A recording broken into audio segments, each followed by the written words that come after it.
Okay, so we're going to start by uploading a photo. You don't have to do this, but it's a really fun way of beginning. So I'm going to upload this photo of a heart. I'm going to change the canvas layout to portrait because that's the orientation of this image. And I'm going to change the title to heart diagram. All right, so now what we're going to do is we're going to generate a trace from the photo. You can increase the color clusters or lower them, and you can change this minimum region size, change this around, just play around with it. I haven't quite figured out exactly how it works, but it's fun to just play around with. So if we just go generate trace, we can change that and generate more trace. And then in order to see it, you go to photo opacity and turn it low. So the trace traces the image, and then find regions finds color regions. So you'll see it circles around different regions, and you can add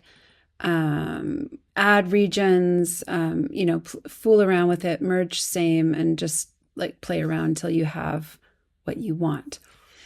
And then what I usually do is just turn the photo completely off and start playing around with the other tools.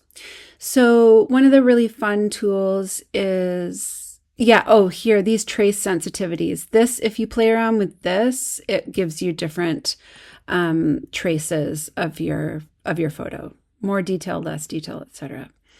And then here's your paper color. You can change the color to whatever you wish. So then you can start by filling in regions. So if you click fill, you have your texture and your wash colors. So let's say pink and the trees. So you can start filling in different regions of your image. You can have the wash really strong with different and then really opaque, less opaque, more transparent with other options. So that's fun. And then if you click on, does it click the background? No. Okay. So then you can draw however you would like onto your diagram. There's different drawing styles, different mark styles. So play around with those. You can erase. So you just circle around the thing that you want to erase and it erases. If you want to erase different sections of your drawing, you can do that. You can add arrows, which are fun. Excuse me. And then you can do a poly arrow, which allows you to have more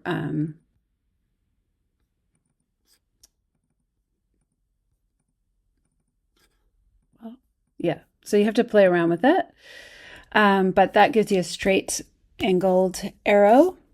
And these all give you different lines. If you want to undo anything, you can Command Z rather, or just click the button.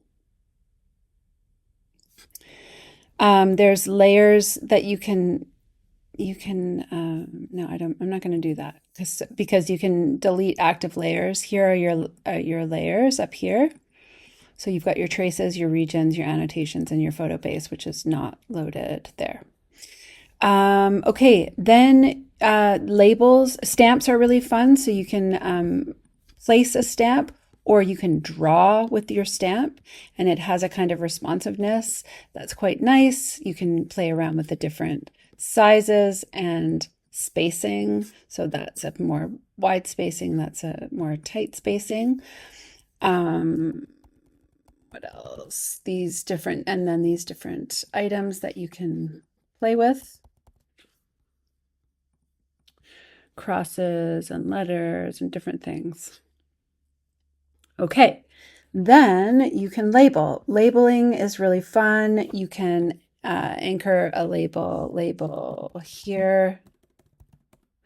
If you don't indicate it, you might need to make sure that you put a box around your label there. And of course, changing the color and the opacity, the size, etc. What else can I show you? Yeah, and then you can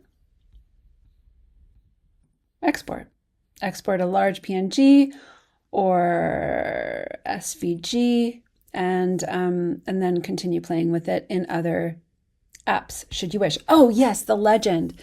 I see. So the stamp, the letter stamp is connected with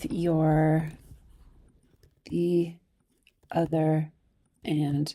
So the letter stamp allows you to add a table of contents. Same with the number, I think. Yeah, numbers too.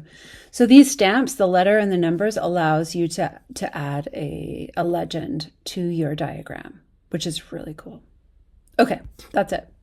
I'm done, and have fun. Bye.